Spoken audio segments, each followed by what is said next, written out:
Salve Anderson. Já vamos começar com a newsletter? Salve, salve galera. Mais uma vez aqui lendo a newsletter do Ciro Gomes, o Brasil Desvendado. Terça-feira, dia 29 de outubro.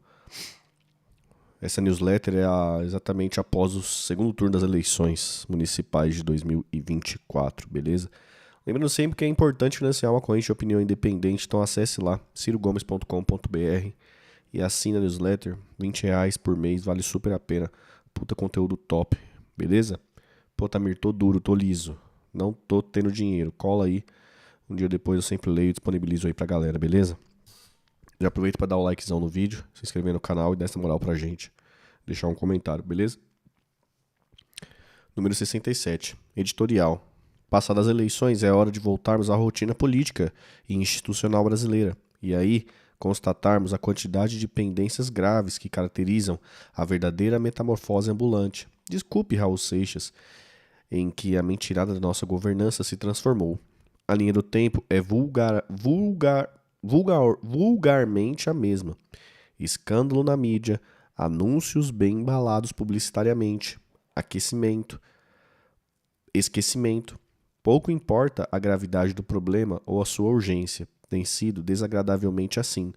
Claro que a grande mídia cumpre seu papel, alinhando e alienante ao esquecer dosar assuntos com a mesma leviandade com que os escandaliza por poucos dias. Lembrando aqui, aleatoriamente, e sem compromisso de ser exaustivo, mas apenas exemplificando, tantas e tão relevantes são as questões. O governo começou escandalizando a mortandade na tribo Yanomami. Andei por lá. A coisa está mais ou menos do mesmo jeito que estava.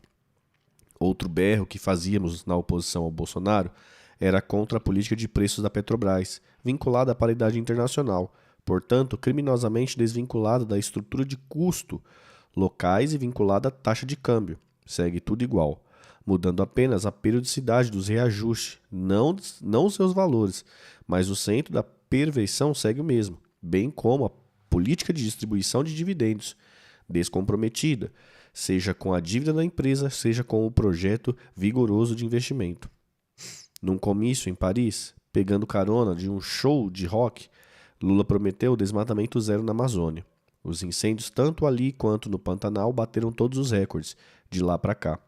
Aliás, em meio ao sufoco da fumaça que cobriu 80% do território nacional, uma viagem escandalosa levou a nossa dadivosa mídia junto com Marina Silva e Lula até a Amazônia, onde se prometeu a criação de uma autoridade climática, seja lá o que isto queira dizer.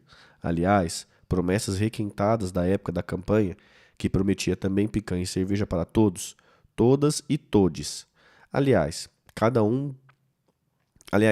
um projeto da ministra da Cultura regulamentando também esta novidade lulopetista chamada de linguagem neutra? Sumiu, escafedeu-se. Quando Lula assumiu, eram 72 milhões de brasileiros humilhados no SPC Serasa. Anunciaram o programa Desenrola, uma montanha de dinheiro público foi gasta em propaganda, parece que não desenrolaram nada, e não se fala mais nisso, dado que, segundo o Serasa, hoje são 72 milhões de pessoas brasileiras negativados. E não se fala mesmo mais no assunto. Na volta a gente compra. É a lenda de que os pais e mães, sem dinheiro para comprar os brinquedos no shopping center, pedidos por suas crianças, falariam para enganar os pimpolhos consumistas. Parece o mesmo, quando propagandearam os quatro ventos as excelências de uma reforma da tributação do consumo, como se tributaria fora. Flagrados na mentira, prometeram que a reforma da tributação de renda e patrimônio seria feita depois. Se esvai mais um ano.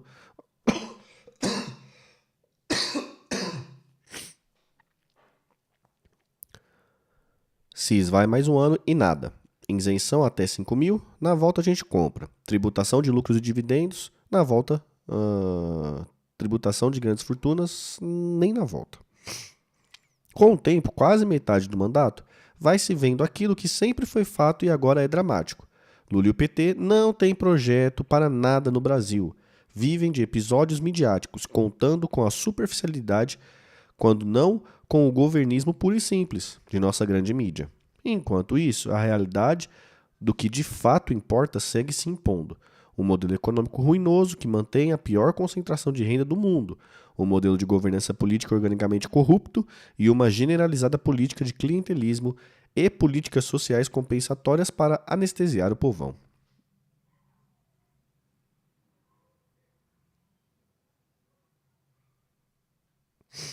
Golpe em marcha.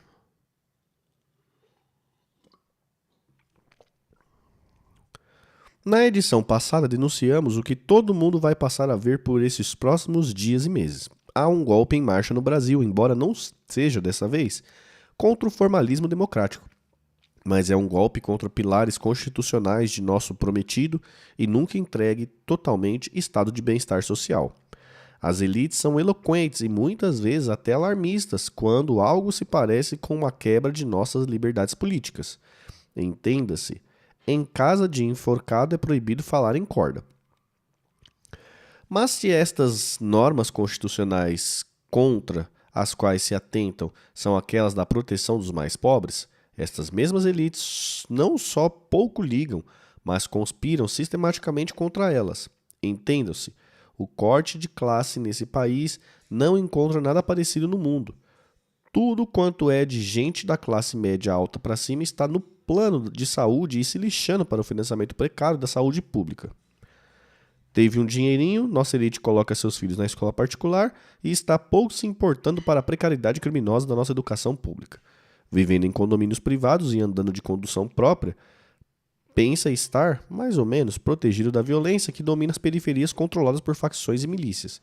E por aí vai o terrível corte de classe, que aliena ou, no mínimo, descompromete nossos artistas, intelectuais, burocratas do sindicalismo, políticos, enfim, nossa extinta sociedade civil.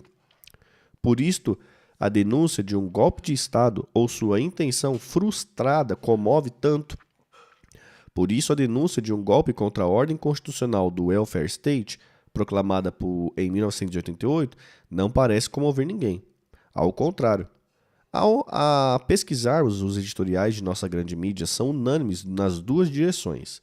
Vociferam contra o golpe político, que, aliás, apoiaram por unanimidade em 64, e vociferam a favor do golpe contra a mesma Constituição em seus fundamentos sociais.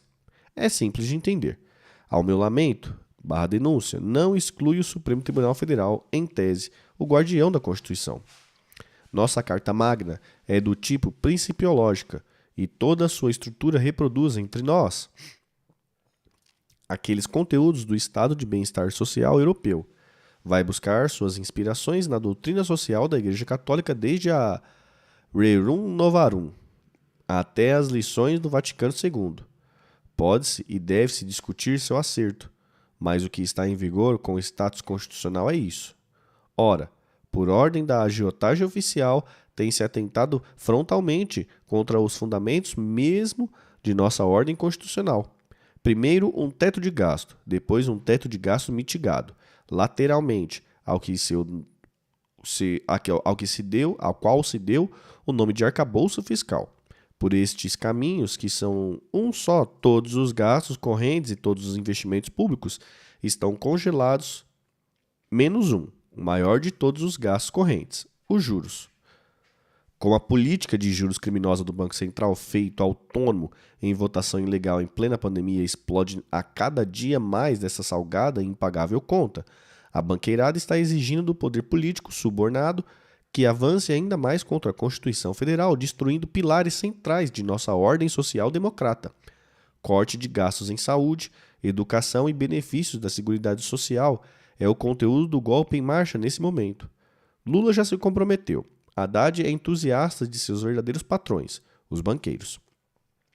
Resta saber se a sociedade civil moribunda vai ser solidária com o baronato ou se vai sair de sua letargia governista para proteger o povo. Vendo assim escrito, já sei que estou alimentando mais uma ilusão. E olha que eu nunca fiz de conta que não temos um gravíssimo problema de ruína nas contas públicas brasileiras. O leitor dessa newsletter sabe o quanto eu tenho expressado minha preocupação sobre isso. A questão, entretanto, é de a que senhor vocês querem ser, a de que senhor você serve e minha consciência me determina, qualquer que seja o custo amargo que tenho pagado muitas vezes, tentar ajudar a maioria popular. Vão aqui sugestões que sequer precisariam ser todas implementadas, mas que buscam o ajuste entre as minorias abastadas protegendo e a já precaríssima política pública. 1. Imposto de renda progressivo, criando uma alíquota máxima de 35% para os grandes rendas. OBS. Observação. Nos Estados Unidos, a alíquota máxima é de 37%. Observação número 2. Quando fui ministro da Fazenda de Itamar Franco, cobrei essa alíquota. Segunda sugestão, um imposto sobre lucros e dividendos empresariais. Observação, só o Brasil não cobra entre as nações da OCDE. Observação 2, cobrei quando ministro da Fazenda. Sugestão número 3, um imposto sobre patrimônios acima de 20 milhões com alíquota máxima de 1,5% anual, ajustando o IOF das transferências para o estrangeiro de 0,38% para os mesmos 1,5% máximos. Quarta dica. Para discutir, na emergência da dívida pública, uma CPMF de alíquota de 1% máxima para transações financeiras na pessoa física e jurídica acima de R$ 5.000 por CPF/CNPJ por mês, com produto de arrecadação vinculado ao serviço da dívida pública. São algumas ideias para discussão. Todas são vetadas pelas elites. Não deixe o Brasil virar os Estados Unidos. Parodiando nossa compatriota deslumbrada com o encontro com Trump numa lanchonete nos Estados Unidos, suplico que nossas autoridades não permitam que viremos aqui uma espécie de Estados Unidos, no que eles têm de pior, a violência gratuita pelo porte de armas permitido, indiscriminadamente por lá. Estou chocado com o noticiário sobre o recente caso trágico ocorrido em Novo Hamburgo, no Rio Grande do Sul. Um sujeito que já tinha sido internado 4 vezes por esquizofrenia tinha autorização para possuir 4 armas de fogo. Ele, utilizando as 4 armas, matou o pai, o irmão, além de um policial. A mãe e a cunhada foram feridas gravemente, além de mais 3 policiais e um guarda municipal. O atirador acabou morto.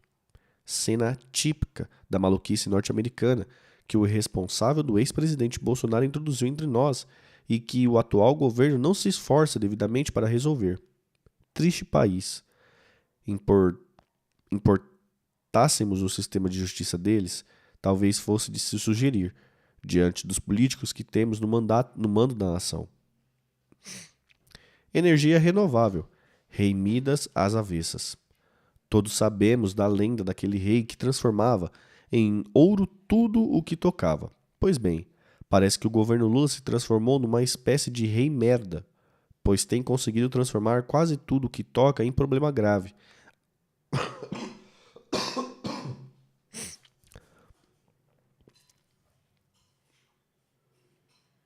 Ainda que sejam oportunidades de ouro. Perdoem o trocadilho e a escatologia. Estou falando do gravíssimo problema que o governo criou para o Parque de Geração Eólica do Brasil, um dos países de maior potencial nesta quadra de reconversão energética demandada pelo mundo, e onde a retórica oficial brasileira vive a contar lorotas. A Associação Brasileira de Energia Eólica está anunciando simplesmente que o setor não tem mais condições de seguir adiante, e informa que as trapalhadas do governo Lula já causaram um prejuízo de mais de 1,4 bilhão às geradoras eólicas do Nordeste. Segue informando, secundada por todas as grandes geradoras, que os investimentos previstos estão todos suspensos e decidiram ir bater na porta do judiciário. Incapaz de planejar seja o que for, o governo autorizou tantas geradoras eólicas quantos quiseram se instalar e mandou muita propaganda sobre reconversão energética, prioridade para o Nordeste e muita parolagem mais. Como a energia exige especialmente muito planejamento, nós estamos vivendo mais um absurdo em tempos petistas. O Sudeste queimando óleo diesel em termoelétricas sujas, os consumidores pagando bandeiras vermelhas nas tarifas, e as geradoras eólicas com capacidade de geração de energia limpa e barata, reprimida porque o caos não garantia a transmissão dessa energia.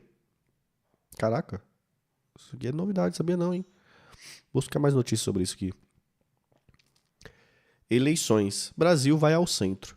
Fim do processo eleitoral. Nossa grande mídia, desconhecendo o Brasil real, cuida de generalizar avaliações e, como sempre, fazer extrapolações para a disputa nacional daqui a 2 anos. A constatação de que Lula foi o grande derrotado insinua ter sido a direita grande vitoriosa e polistocêntrica precipita o funeral político de Bolsonaro para identificar Tarcísio de Freitas como o grande vitorioso. Obrigado, meu bem. O futuro favorito em 2026. Wishful thinks, dizem os norte-americanos quando se confundem realidade com desejo. Já disse aqui e reitero com muito pesar e temor que o grande vitorioso dessas eleições municipais, na maioria da população do Brasil, foram a excrescência das emendas parlamentares. O embate nas 51 grandes cidades que foram ao segundo turno não nos devem tirar a atenção a esse fenômeno, em que a cumplicidade de Lula com as piores práticas de corrupção e clientelismo estão produzindo um novo monstro que veio para ficar de forma pétrea e imutável, se não for interrompido, que é a perpetuação de uma maioria grande no Parlamento Nacional, caracterizada pelo reacionarismo e pela ladroeira mais generalizada. Este é o maior mal contra o futuro próximo da nação brasileira. E não adianta a retórica oportunista de petistas e de seus satélites tentar desqualificar este fenômeno como direita ou extrema-direita. Estão todos estranhados e financiados pelo atual governo. PSD, vários ministros. 887 municípios. MDB, vários ministérios. 856 municípios. PP, vários ministérios. 747 municípios. União Brasil, vários ministérios. 578 municípios. Enfim, nessa brincadeira de mafioso, o punguista PT, vários ministérios e o presidente ficou em 9º lugar neste ranking com 252 municípios. O PL de Bolsonaro ficou com 516 municípios. O republicano com 435 municípios. O PSB, do socialista Geraldo Alckmin, contém forte ironia, elegeu 309. Nas grandes cidades, inclusive as que foram ao segundo turno, é possível se colher uma extrapolação de tendência para a política nacional. Embora a reeleição e o pragmatismo da temática de assuntos práticos do dia a dia, mais do que de ideologia, tenha sido a tônica muito relevante afora exceções. A tendência é clara. O governo Lula sofreu uma forte derrota, com exceção de Fortaleza, um caso à parte. Mas, ao contrário do que se tenta impor, Bolsonaro não foi vitorioso, ao contrário, sofreu uma forte derrota também. A rigor, só ganhou em Cuiabá, outro caso à parte. Como assim? Há de perguntar alguém viciado em polarização? Pois bem, é isso mesmo. Parece que aqui embaixo onde vivemos o povo brasileiro, essa tal polarização, fraternalmente estimulada por lulistas e bolsonaristas, está virando jornal velho. Mesmo lulista, como candidato do PT em Cuiabá, trataram de esconder seu padrinho e suas cores. Mesmo bolsonarista, como candidato do PL em Fortaleza, fez um notável esforço de descolar Bolsonaro de sua campanha. No norte, onde o antipetismo é mais forte, o PL de Bolsonaro saiu perdendo em todo o canto. O PSOL, que tinha Belém, também, além da grande surra em São Paulo, apesar, ou porque revelou-se um oportunista ridículo, ou confraternizar com a extrema-direita do bem, na falta aguda de caráter do petismo e de seus puxadinhos. Não foi direita, nem muito menos extrema-direita quem ganhou. Foi um centro despolitizado e nem por isso menos conservador. Se propuser uma discussão com todos os eleitos sobre o modelo econômico neoliberal e as agendas do rentismo, será 100% consenso e o conservadorismo. Se propuserem os mesmos foros da discussão sobre clientelismo e corrupção do modelo de governança política hoje praticado por Lula e pelo PT, a resposta será de 100% de quem tem que ser assim mesmo. Quem ganhou? O centro. Quem perdeu? Vamos dar um crédito com os cumprimentos aos eleitos e veremos. Rapidinhas 1. Rebelião na federação. A baderna institucional está tão grande e generalizada que um grupo crescente de governadores já anunciou que não vai cobrar o novo DPVAT recriado pelo governo Lula. Antigamente, o DPVAT era cobrado junto com o IPVA pelos estados que repassavam os valores do seguro para a União. 2. Muito edificante e pedagógico a performance da professora Tertuliana Lustosa na Universidade Federal do Maranhão. Contém ironia. O assunto era complexo e foi tratado de uma forma escatológica e de péssimo gosto. De novo. Depois não entendem porque nosso povo anda saindo de perto de uma certa esquerda, aquela que a direita ama e idolatra. 3. O Tratado de Defesa Mútua entre Rússia e Coreia do Norte é ratificado pelo parlamento russo e dá base jurídica para a já expressiva presença de militares norte-coreanos no fronte da guerra contra a Ucrânia. Que a humanidade tenha juízo. 4. Membros do Ministério Público estão demandando do Banco do Brasil reparações em dinheiro público para indenizar os malefícios da escravidão. O escravismo foi uma das maiores chagas da história da humanidade e do Brasil. Mas a esta altura no tempo, arrebentar as contas de um banco pertencente ao povo brasileiro para indenizar a propriedade privada de escravos? Pode ser. 5. Faltam vacinas em mais de 2/3 das unidades básicas de saúde no Brasil. Isso é responsabilidade federal. Cara, eu tava vendo isso aí também mesmo no jornal, né? Tá faltando vacina, né, mano? Pode crer, velho. Merece aplauso ao jogador brasileiro Vini Júnior, mesmo não vencendo o polêmico e político Bola de Ouro, segue sendo referência nos campos e na luta contra o racismo. Merece vaia a declaração ilegal e irresponsável do governador Tarcísio de Freitas, que, mesmo que com uma eleição ganha, denunciou sem provas uma suposta aliança eleitoral entre o PCC e Guilherme Boulos. Imaturidade, medo ou vício do velho cachimbo autoritário. É bom ficar de olho. Conflitos no Oriente Médio. O que começou com Israel e Palestina já passou para o Líbano, Síria e Irã. Se essa bola de neve não parar... É isso, pessoal. Não se esqueça de curtir o vídeo, se inscrever no canal. Dá o joinha aí. Semana que vem tem mais newsletter, se Deus quiser.